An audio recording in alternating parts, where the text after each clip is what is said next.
Bonjour à tous et bienvenue sur boursicoté.com pour cette nouvelle analyse technique du CAC 40 en clôture avec une séance qui a invalidé la poursuite du mouvement haussier puisque malgré une ouverture sur un gap haussier, on venait ici attaquer, c'est ce que je vous indiquais ce matin, qu'il fallait observer ce qui allait se passer autour des 7725 points.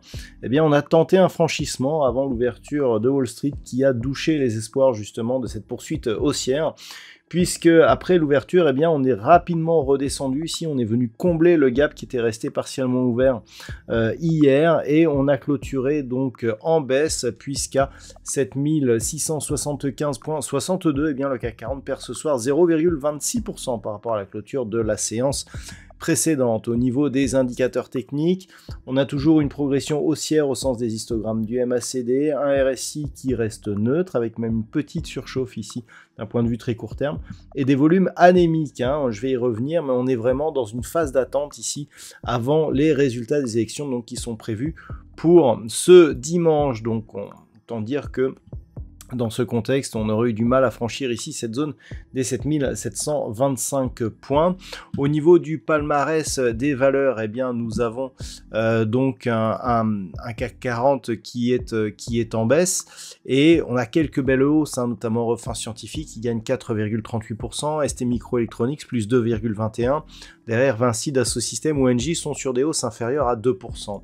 Au niveau des plus fortes baisses, c'est Accor Hotel qui est la lanterne rouge aujourd'hui, moins 2,32%, suivi par Schneider Electric qui perd 1,21%.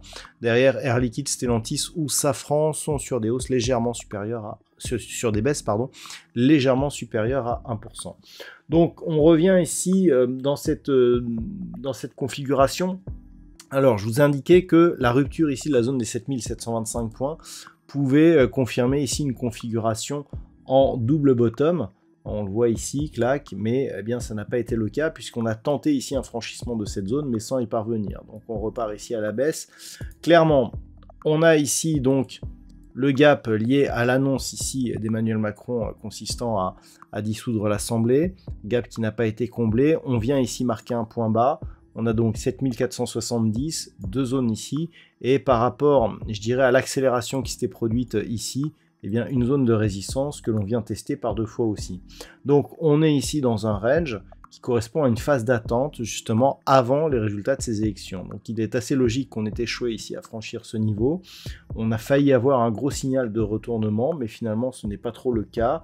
Les volumes anémiques montrent qu'on est plus sur sur une phase d'attente que sur une réelle conviction. Et donc, c'est tout de même un signal ici de fin de dynamique haussière qui correspond à l'arrivée ici et au retour donc sur cette zone technique.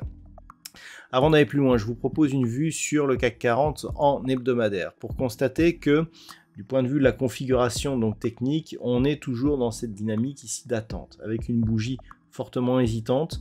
On voit ici la zone des 7470, la zone des 7725 points, et donc des cours qui se stabilisent justement depuis cette forte baisse. Au niveau des indicateurs techniques, eh bien là aussi, c'est assez partagé. On voit ici des histogrammes du MACD qui remontent légèrement, donc on repasserait ici sur une dynamique haussière, des volumes légèrement supérieurs à la moyenne, un RSI totalement neutre. Donc pour l'instant, eh bien, d'un point de vue moyen terme, on a une très belle vue de ce qui se passe, c'est-à-dire ici phase de neutralisation, après ici une accélération baissière, réintégration ici à l'intérieur de cette zone d'évolution, même si elle n'est pas parfaitement tracée par rapport justement, vu que ça a été tracé en daily. Donc globalement, phase d'attente. Tout va se jouer la semaine prochaine. D'un point de vue hebdomadaire, on voit ici qu'on a des contacts donc, sur la bande de Bollinger inférieure, que l'on est sous la moyenne mobile 20 exponentielle, donc ça reste baissier. Il faudrait donc casser cette zone et repasser au-delà ici de ce niveau pour commencer à sortir de cette dynamique. Mais globalement, tant que l'on est en dessous, eh bien, je dirais que la zone de rupture, ça sera cette zone ici, des 7470 points, zone de point bas qui a été testée à de nombreuses reprises. Ici, lorsque l'on regarde globalement ce qui se passe, on a un mouvement ici haussier, avec ici donc une phase de cassure, on casse ici, on gappe la moyenne mobile 20 exponentielle, on vient marquer un contact ici sur la bande de Bollinger inférieure, et on est depuis sous cette moyenne mobile, donc globalement dynamique baissière. Il faudrait repasser au-dessus de cette moyenne mobile pour sortir de cette dynamique, mais globalement, la zone de point bas, c'est celle-ci. Si on la casse, eh bien, on confirme ici en direction de la zone des 7175 points, toujours d'un point de vue moyen terme. Pour sortir de cette dynamique, eh bien, il faudrait casser la moyenne mobile 20 exponentielle et au minimum revenir au-dessus de cette zone ici, qui avait fait de nombreux supports sur la tendance moyen terme, celle des 7910 points, zone qui a été résistance ici sur cette zone de cassure. Après l'ouverture du gap, on a comblé, mais effectivement, on a trouvé cette ancienne zone de support comme résistance. Donc ici, le symbole est beau. Donc, tant que l'on est sous 7910, mais au-dessus des 7470, on peut dire que ça se neutralise d'un point de vue moyen terme, ça devient baissier en dessous avec risque d'accélération et retournement ici au-dessus des 7910 points. Voilà les points qu'il faut retenir donc sur cette vue hebdomadaire. Maintenant, si on revient sur la vue en daily, comment aborder cette séance? Alors, bon, on est ici sur les limites de l'analyse technique, tout se jouera en fonction dont sont, je dirais, vus et anticiper les résultats du vote du second tour. Par rapport à cela, la zone à surveiller, c'est vraiment cette zone des 7725 points. Si on parvient ici à repasser au-dessus et même à ouvrir sur un gap haussier, ce qui est tout à fait possible, vu la configuration, eh bien on pourra avoir un signal de sortie si on cassait cette zone ici des 7815 points. Là, effectivement, on libérerait assez d'énergie pour avoir une dynamique relativement forte. La zone des 7910 points est aussi importante, mais le premier signal sera sur cette zone des 7815 points.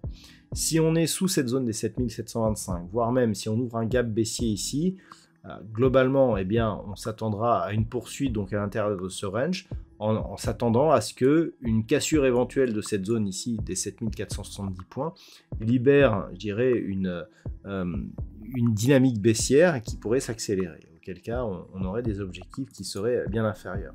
Donc on conserve ici les limites de ce range, 7470, 7725. Tant que l'on est à l'intérieur, je dirais que c'est l'indécision et je dirais la neutralité qui domine. Au-dessus, on pourra impulser un beau rebond technique confirmé par la rupture ici des 7815 points.